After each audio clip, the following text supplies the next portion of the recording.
ओम सुमुखश्चैकदन्तश्च कपिलो गजकर्णकः लंबोदरश्च विकटो विघ्ननाशो विनायकः धूम्रकेतुर्गणाध्यक्षो भालचन्द्रो गजानना द्वादशेतानि नामानि या पठे शृणुयादपि विद्यारम्भे विवाहे च प्रवेशे निर्गमे तथा संग्रामे संकटे चैव विघ्नस्तस्य न जायते। नमस्कार, स्वागत है आपका आचार्य वाणी में। मैं आचार्य डॉक्टर विक्रमादित्य आपके साथ हूँ। आज का विषय हमारा है सिंह राशि वालों के लिए ग्रह नक्षत्रों का योग 2025। जी हाँ, 2025 ये वर्ष जो है बहुत विशेष है।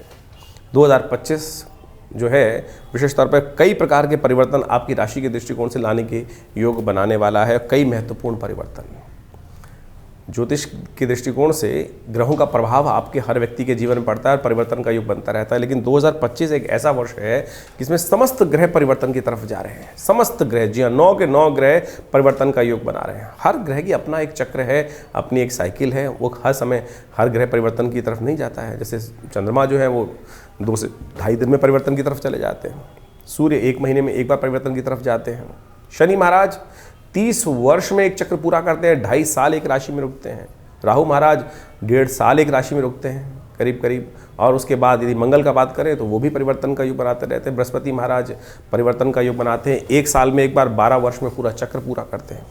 लेकिन ये साल जो है कुछ खास परिवर्तन का योग बना रहा है। ऐसा परिवर्तन का योग बना रहा है पूरे विश्व में इस परिवर्तन का प्रभाव उत्पन्न होगा। और परिवर्तन किन्हीं के लिए अच्छा भी होता है, किन्हीं के लिए खराब भी होता है। विश्व के दृष्टिकोण से देखा जाए तो ये परिवर्तन कई प्रकार के योग बनाएगा, कई प्रकार के योग बनाएगा।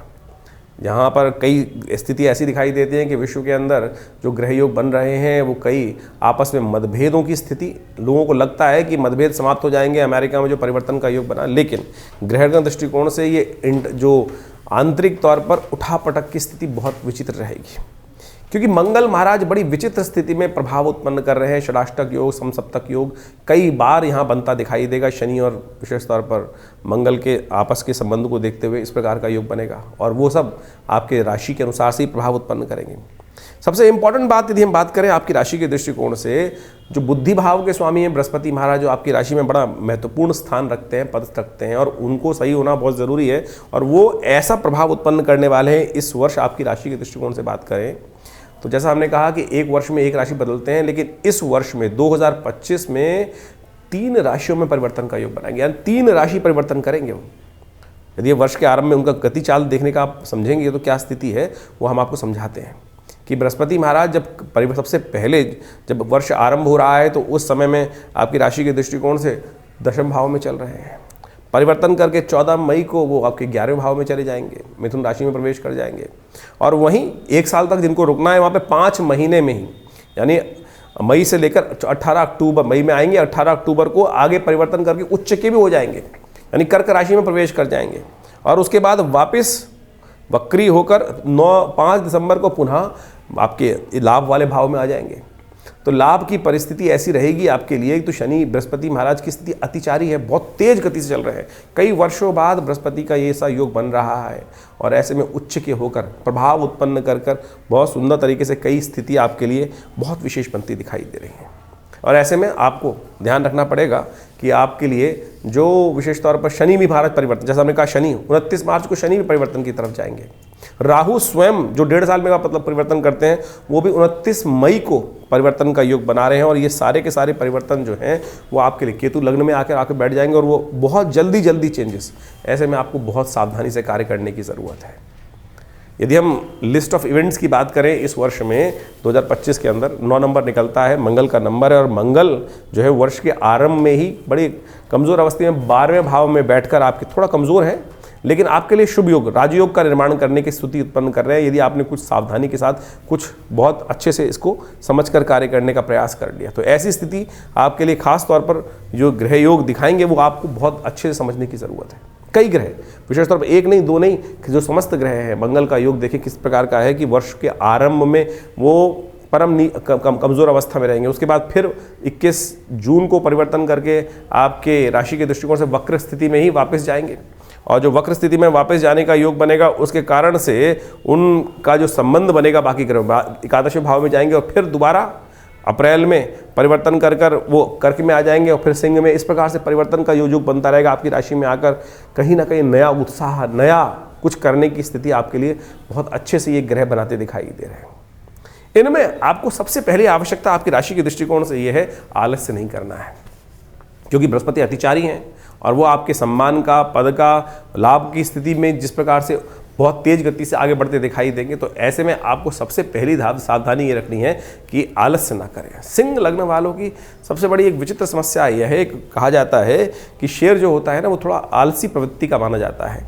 जब उसको भूख लगती है तब तो उसके पंजे से कोई बच नहीं सकता है, और लेकिन उसके बाद फिर वो उदासीन हो जाता है। संचय करने की उसकी आदत बहुत अच्छी होती नहीं है। बृहस्पति की अगर आपकी जन्मपत्री में कुछ इस प्रकार के योग बने हों कि संचय करने की स्थिति ले जाए, तो आमतौर पे क्या होता है कि ये ऐसे लोग जो होते हैं सिंह राशि वाले, जब काम पड़ेगा तब तो बिल्कुल अलर्टनेस के साथ काम करेंगे, उनके बराबर किसी कार्य करने की किसी में क्षमता नहीं होगी। लेकिन फिर जब आएंगे तो स्थिति वैसी बन जाती है कि आलस उत्पन्न हो जाता है, कर लेंगे, हमारे हाथ में सब कुछ है और कब कौन सी चीज़ हमारे हाथ से बाहर है। लेकिन फिर क्या होता है, समय निकल जाता है ना, तो फिर क्या होता है कि अब पछतावत होत क्या जब चिड़िया चुग गई खेत।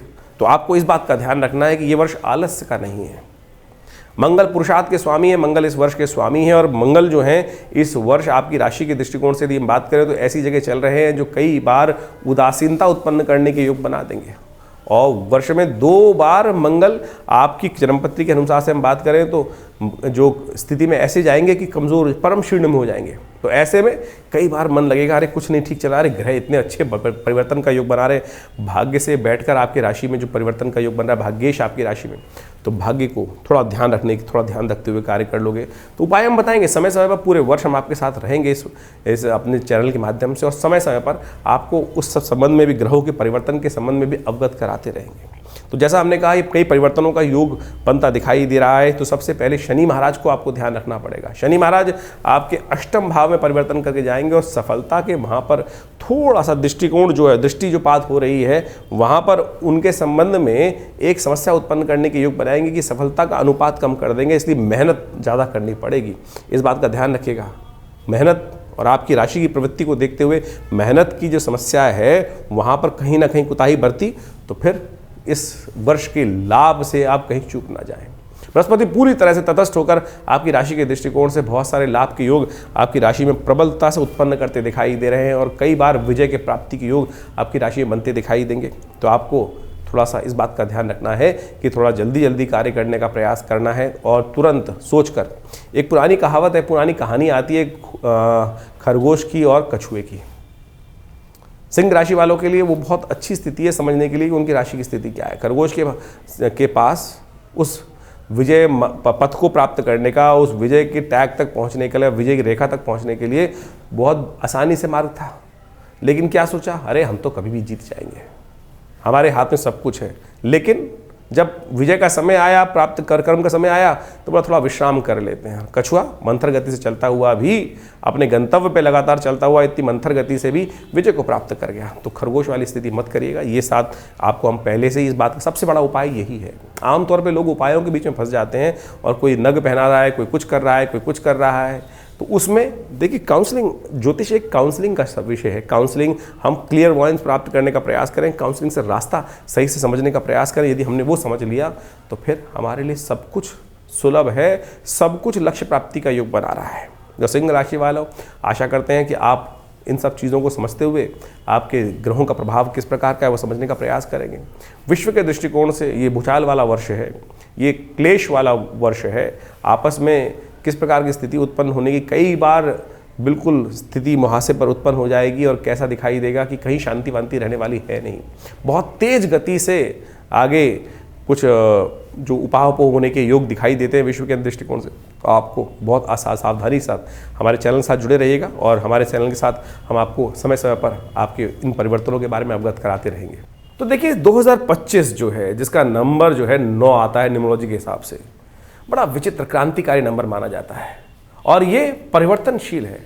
और ये जो मंगल का नंबर है, आप समझ लें कि मंगल की बड़ी विचित्र स्थिति है। साल का आरंभ जो हो रहा है वक्र स्थिति में मंगल है, और वक्री मंगल चलते चलते जब अपनी सबसे क्षीणस्थ राशि में, कर्क राशि में चलेंगे, और उसके बाद आगे चलते चलते आप देखें किस प्रकार से उठापटक होने का योग है। वक्री भाव में ही मिथुन में चले जाएंगे, फिर दोबारा नीच के हो जाएंगे अप्रैल में जाकर, और उसके बाद आगे गति चलती चली जाएगी। लेकिन मंगल का टकराव लगातार कहीं ना कहीं शनि से भी इस वर्ष कई बार बनने वाला है। जैसा हमने कहा कि क्रांतिकारी साल है, 9 नंबर बड़ा मंगल का नंबर माना जाता है, बड़ा क्रांतिकारी नंबर माना जाता है। तो ये बड़ा विचित्र स्थिति जीवन में उत्पन्न कर सकता है। तो आपको अपने जीवन में क्या कुछ चल रहा है तो अच्छे से एनालाइज करके कार्य करने का प्रयास करना चाहिए।